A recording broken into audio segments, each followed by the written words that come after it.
Shalom, puji Tuhan saudara terkasih, kembali kita bertemu lagi dalam renungan malam. Dan hari ini tema yang akan saya bagikan buat kita semua adalah janji Tuhan. Saudara, beberapa hari yang lalu kita sama-sama sudah merayakan hari kebangkitan Tuhan kita Yesus Kristus. Dan saya percaya bahwa kita adalah orang-orang yang sudah menerima kuasa kebangkitan.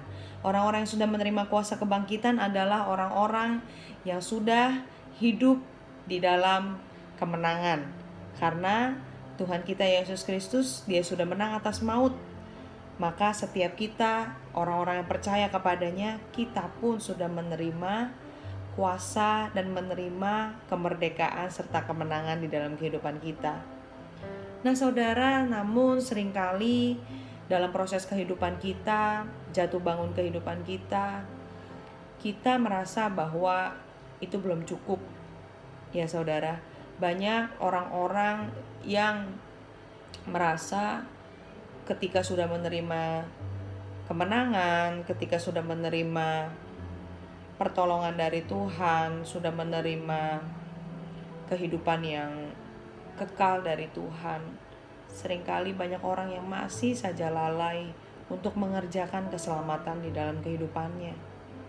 Banyak dari kita bahkan hari-hari ini sudah mulai berguguran. Banyak sekali jemaat-jemaat atau orang-orang yang tadinya percaya kepada Tuhan, orang-orang yang tadinya rajin beribadah kepada Tuhan, orang-orang yang tadinya rajin baca Alkitab, mulai kendor, mulai luntur semangatnya dalam mengikut Tuhan. Kenapa bisa begitu saudara? Karena seringkali kita sebagai orang percaya, yang kita pegang bukan janji Tuhan. Yang kita pegang adalah pengertian kita sendiri. Yang kita pegang adalah apa yang kita lihat di depan mata kita. Bukan janji Tuhan itu sendiri yang menjadi kekuatan kita untuk bertahan. Saya akan bacakan di firman Tuhan di 2 Petrus 3 ayat 9. Tuhan tidak lalai menepati janjinya sekalipun ada orang yang menganggapnya sebagai kelalaian. Tetapi Ia sabar terhadap kamu karena Ia menghendaki supaya jangan ada yang binasa, melainkan supaya semua orang berbalik dan bertobat.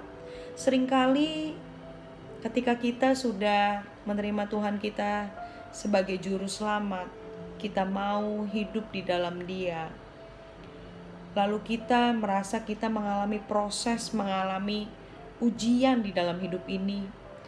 Kita ditempatkan di situasi yang sulit, ditempatkan di situasi di mana sepertinya pertolongan itu rasanya susah sekali dicari.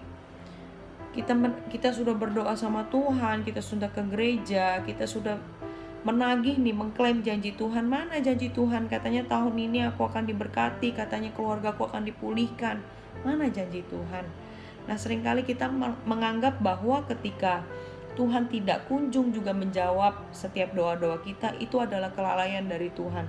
Padahal itu bukan kelalaian, tapi justru di tengah penantian kita untuk menanti janji-janji Tuhan, di situ Tuhan mau kita dimurnikan, kita mau diuji kesabarannya. Ya saudara ya, Tuhan sudah begitu luar biasa, Dia menyerahkan nyawanya, Dia yang gak punya salah apa-apa, Dia yang menanggung setiap sakit penyakit kita, kutuk yang harusnya kita yang tanggung, harusnya kita yang bertanggung jawab, tapi Tuhan menanggung semua itu.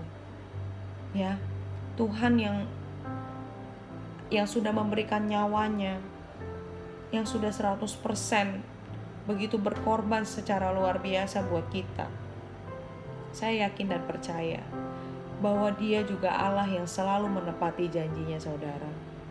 Ketika Tuhan Yesus berjanji kepada Abraham untuk memberkati keturunannya, untuk membawa Abraham ke tanah perjanjian, untuk memberikan Abraham keturunan, sekalipun Abraham harus menunggu, sekalipun kelihatannya mustahil di usianya yang sudah begitu tua bersama istrinya Sarai, namun Abraham tetap setia menanti janji Tuhan.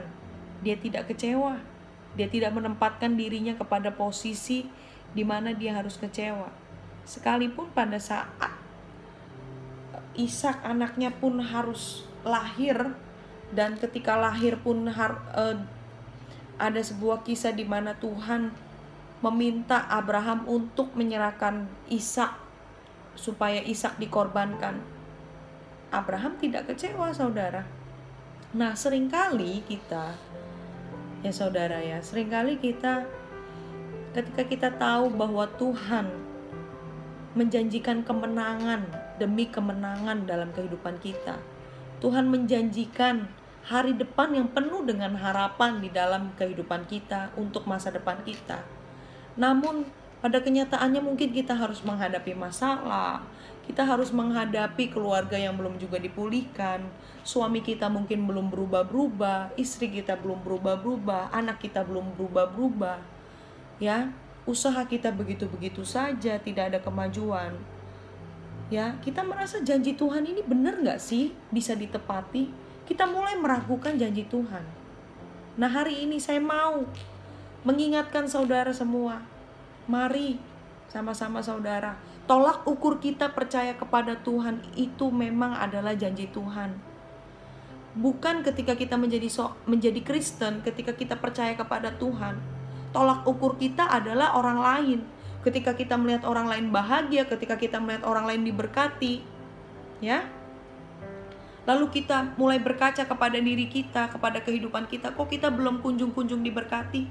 Kita akan mulai membandingkan hidup kita sama orang lain, dan kita akan mulai ragu sama janji Tuhan. Tuhan, kok orang ini dia gak begitu rajin ke gereja, tapi dia hidupnya diberkati ya.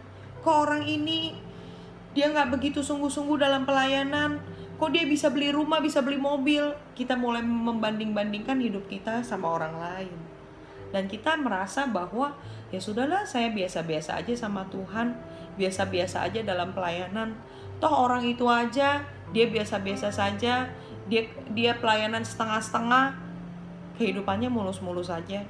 Sementara saya yang ibadah dari hari Senin sampai hari Minggu, saya hidup masih begini-begini aja, gak ada kemajuan. Saudara, percayalah, janji Tuhan itu ya dan amin. Kita tugasnya apa, saudara? Tetap berdoa, tetap berharap, tetap percaya.